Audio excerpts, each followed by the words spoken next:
It started with a raid and ended with troops in the streets. President Trump called it an invasion. Governor Gavin Newsom called it political theater.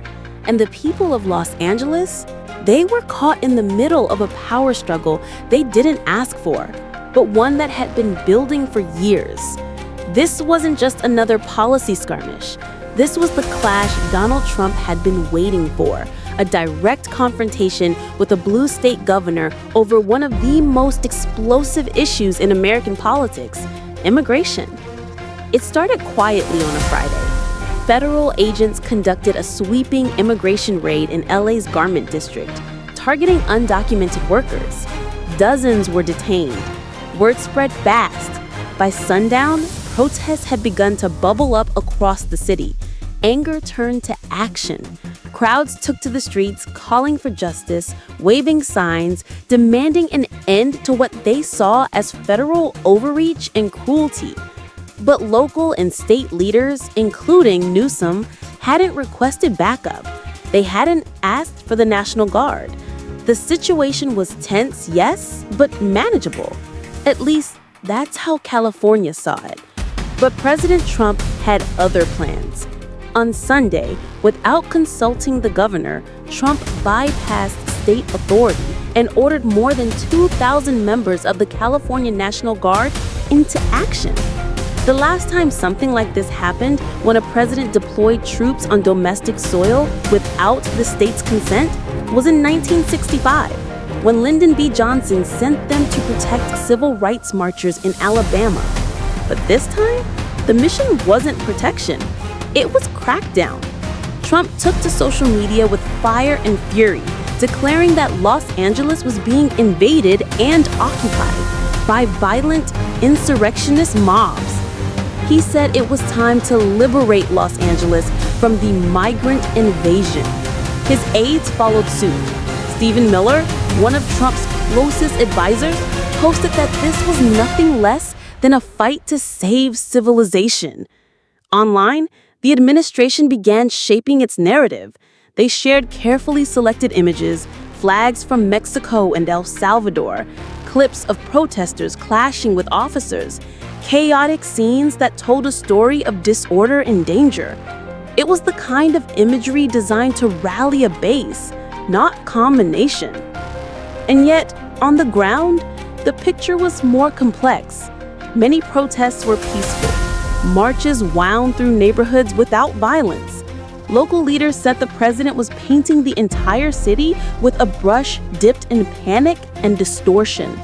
But the White House wasn't listening. It was all in.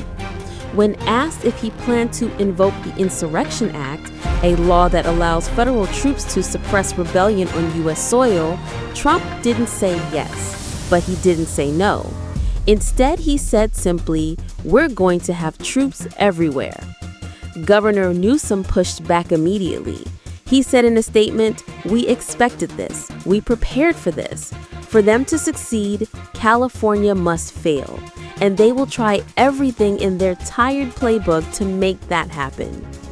On Sunday, he sent a letter to the Secretary of Defense demanding that the order be rescinded. By Monday, California was preparing to sue the federal government. But Trump's allies saw something different. To them, this wasn't federal overreach, it was decisive action. Former House Speaker Newt Gingrich declared, "One side is for enforcing the law and protecting Americans, the other side is for defending illegals." Congressman Kevin Kiley said the president had no choice but to step in, blaming California's sanctuary policies and lack of cooperation for creating the crisis. Behind the scenes, Trump's immigration team was preparing for more. Tom Homan, his so-called border czar, warned that anyone, protesters, public officials, it didn't matter. Anyone who interfered with immigration enforcement could be arrested. And the operation would not stop with LA. California was now ground zero in what Trump and his team saw as a national campaign. But this battle wasn't limited to deportations. Trump had been targeting California for months, threatening to cut off funding, stripping support from public universities, slashing budgets for high-speed rail. Just weeks before, he floated the idea of permanently pulling billions in federal aid over California's inclusion of transgender athletes in women's sports. To many, it seemed less like law enforcement and more like a political vendetta. Senator-elect Padilla from California didn't mince words. He said they create a crisis of their own making. Then they storm in with all the theatrics and cruelty of immigration enforcement.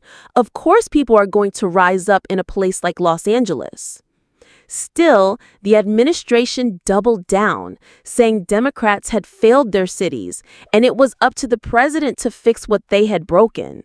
White House spokeswoman Abigail Jackson framed it this way: for years, Democrat-run cities and institutions have failed the American people by both choice and incompetence. In each instance, the president took necessary action to protect Americans when Democrats refused. And so, as the protests continue and legal battles begin to mount, the lines are drawn. California sees federal aggression. Trump sees a mission. To some, it's a crisis of authority. To others, it's a campaign promise kept. But one thing is certain, this wasn't just about immigration. It was about who holds the power in the streets, in the states, and in the soul of the nation. And for Donald Trump, California isn't just a battleground. It's the symbol of everything he believes is wrong with America and a stage for everything he believes he must do to save it.